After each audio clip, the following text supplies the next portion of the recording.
Assalamualaikum warahmatullahi wabarakatuh. Bismillahirrahmanirrahim. Alhamdulillahirabbil alamin. Wassalatu wassalamu ala sayyidina Muhammad wa ala alihi wa sahbihi wa tabi'it tabi'in ila yaumiddin. Muslimin dan muslimat, semoga sama-sama kita dimuliakan oleh Allah Subhanahu wa taala. Pengisian tajuk perkongsian ilmu yang saya kongsikan pada kali ini yaitu memperbanyak kita sujud kepada Allah Subhanahu wa taala. Banyak-banyak kita sujud kepada Allah Subhanahu wa taala. Itulah tausiah saya, itulah pesanan saya, terutama sekali kepada anak saya, cucu-cucu saya, dan begitulah selanjutnya kepada kaum muslimin dan muslimat yang mengikuti tajuk saya. Tajuk demi tajuk yang saya sampaikan ini.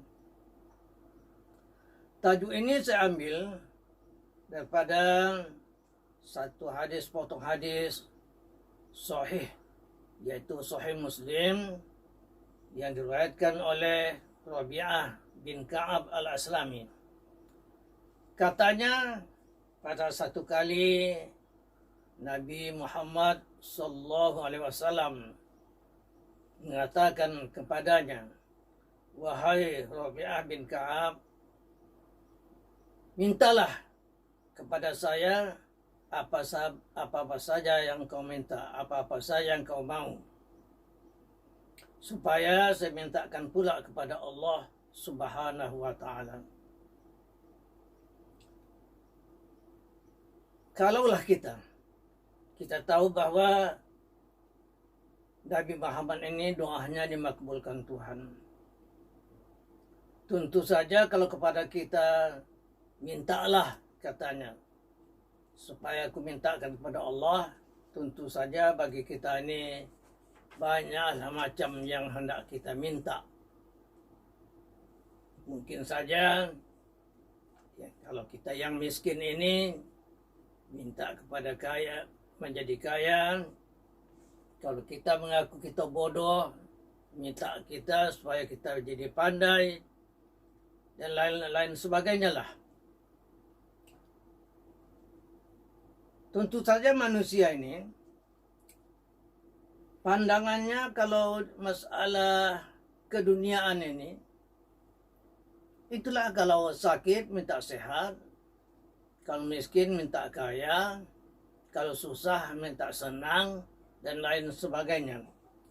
Kalau saya ambil kesimpulan bahwa selalu yang diminta oleh manusia ini yaitu MTSK. Sekali lagi seulang, MTSK. Maksudnya, apa saja yang kita bertanding. Tentu saja kita mau kepada M, yaitu menang. Bertanding apa saja. Kalau sebagai YB, kalau dia bertanding untuk jadi YB, bagaimanapun dia mau M tuh, mau menang. Apabila sudah menang, masuk ke parti, menjadi tenang. Menang, tenang. Kalau masa kempen umpamanya, masa kempen itu tentu saja susah hati dan sebagainya, apakah menang di dalam untuk mencapai menjadi YB itu. Tapi kalau sudah menang, jadilah T, tenang. Apabila sudah tenang, S, masuklah S, senang. Jadi menang, tenang, senang. Duit banyak, kawan banyak, yang dulu lawan sudah menjadi kawan. Kemudian apabila sudah menang, tenang, senang. Yang keempatnya K, kenyang. duit banyak, kemana saja mau, makan boleh, ke hotel dan sebagainya itu, karena sudah senang, kenyang, di mana saja mau makan boleh, ajak kawan-kawan untuk makan pun boleh. Contohnya saja kalau sudah menang, tenang, senang, kenyang nih, kalau naik pesawat atau naik kapal terbang, tentu saja mengambil first class. Itu biasalah, ya. Macam saya pun ditakdirkan Tuhan pula, ya. Walaupun saya tidak mempunyai uang, tapi sempat juga ke Makkah 5 kali dikasih first class. Padahal saya tak ada duit. Tapi begitu Allah Ta'ala kasih kepada saya bagaimana mengenang supaya apa kelebihan dia first class ini. Sempat Alhamdulillah saya 5 kali ke Makkah ini ditempatkan dia first class. Mula-mula sekali, maklumlah saya orang kampung, ya. Apabila kita sudah duduk, dibagilah itu apa? Tuala kecil, yang diuap. Mula-mula saya tak tahu apa gunanya, ya. Tetapi saya tengok ke keliling-keliling saya itu, rupanya itu untuk melap peluh, untuk mengesat peluh. Saya pun cobalah pula, dikesatlah. Nah, puluh-puluh yang dia ada di apa ni, di muka, di kepala, bahkan saya kesat lagi, songkok saya pun saya kesat dengan apa tadi, dengan tuala kecil tadi itu, baju-baju saya pun saya kesat juga, karena maklum saya orang kampung, tak tahu yang demikian itu. Tetapi begitulah kita manusia ini. Memang sudah ditentukan Allah Ta'ala bagi kita masing-masing. Setiap manusia itu ada kelebihannya. Walikulli syai'in maziyah. Tiap-tiap sesuatu ada kelebihannya. Jadi, begitulah keadaannya. Akan tetapi, bagaimana Rabi'ah bin Ka'ab al-Aslami tadi, dia bukan meminta masalah keduniaan ini. Yang dimintanya, saya ulang balik, wahai Rabi'ah bin Ka'ab, mintalah, kata Nabi kepada saya supaya saya mintakan kepada Allah SWT.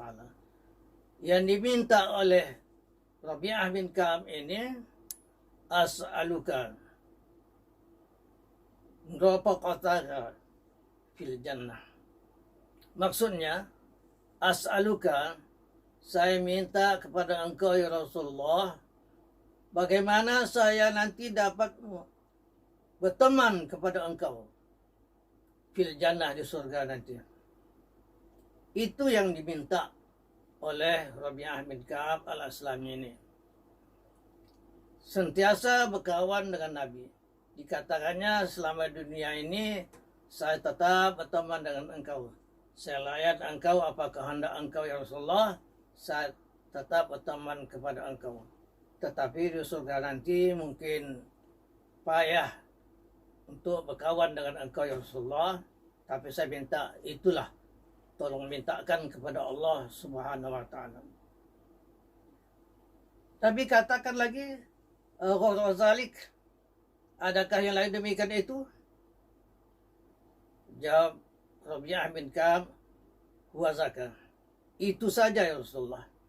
Tak ada yang lain ku minta kepada engkau. Yang lain lagi ada engkau minta, huwa zaka.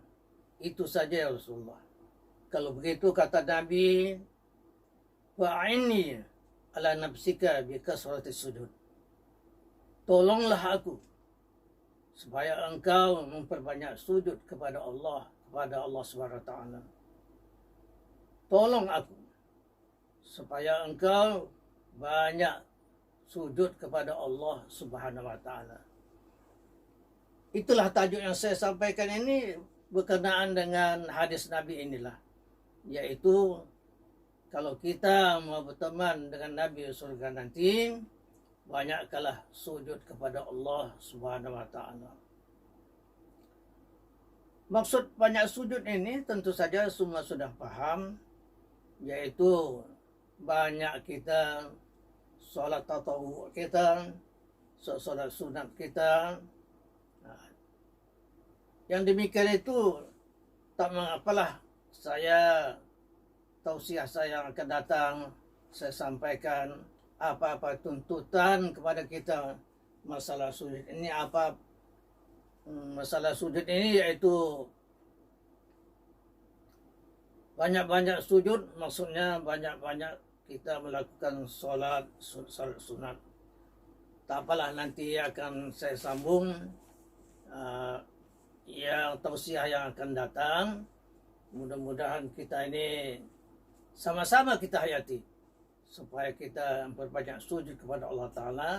Setakat apa solat sunat yang dapat kita laksanakan, karena Nabi ini banyak sujudnya, banyak solat sujudnya, banyak solat sunatnya itu dibuatnya, sampai-sampai Siti Aisyah melihat kaki Nabi sempat bengkak dilihat oleh Siti Aisyah, karena Nabi ini solat sunat boleh katakan setiap malam. Bagi itu kita, itulah hendak kita hayat. Bukan itu saja masalah sujud, yang malah di padang mahsyar nanti Nabi sujud, banyak sujudnya, sampai Allah Ta'ala katakan, wahai Muhammad, kenapa engkau sujud di sini lagi, sedangkan dunia dulu banyak sujud engkau. Apa kata Nabi? Ummati, ummati, ummati, umatku, umatku, kata Nabi. Maksudnya umat semua manusia lah, ya, tidak tahan merasakan bagaimana azab siksa Allah di padang mahsyar nanti. Nabi Muhammad sayang kepada umatnya, diminta oleh Nabi, tolong umatku supaya jangan mendapat siksa di padang mahsyar itu. Malah bukan itu saja, sesudah Nabi masuk ke dalam surga, yang umatnya pernah ada yang masuk, tapi dia masih terkenang kepada umatnya lagi yang masih ada dalam neraka. Nabi sujud lagi. Tuhan katakan, kenapa engkau sujud lagi, sedangkan sudah tempat engkau yang sedang yang begini? Apa kata Nabi? Ummati, ummati, umatku, umatku. Tolong ya Allah, masukkan umatku yang sudah masuk neraka itu, masukkan ke dalam surga ini. Begitulah kesayangan Nabi kepada kita umat Islam ini. Mudah-mudahan kesayangan Nabi itu kita kenangkan. Banyakkanlah membaca salawat kepada Nabi kita Muhammad sallallahu alaihi wasallam. Sekian saja yang dapat saya sampaikan. Mudah-mudahan ada manfaatnya bagi kita bersama. Saya tutup saja dengan bacaan doa. Bismillahirrahmanirrahim. Alhamdulillahirabbil alamin, wal 'aqibatu lil muttaqin, wala 'udwana illa 'alal zalimin. Wassalatu wassalamu ala sayyidina Muhammadin wa ala alihi wa sahbihi ajma'in. Allahumma aktub bis-sihha wal 'afiyah wa salamata wa sa'adah wa haqqina bit taqwa bil istiqamah wa 'izna min mujabil nadamati yaumil qiyamah innaka samid du'a. Rabbana atina fid dunya hasanah wa fil akhirati hasanatan wa qina azabannar. Wa sallallahu ala sayyidina Muhammadin wa ala alihi wa sahbihi ajma'in. Walhamdulillahirabbil alamin.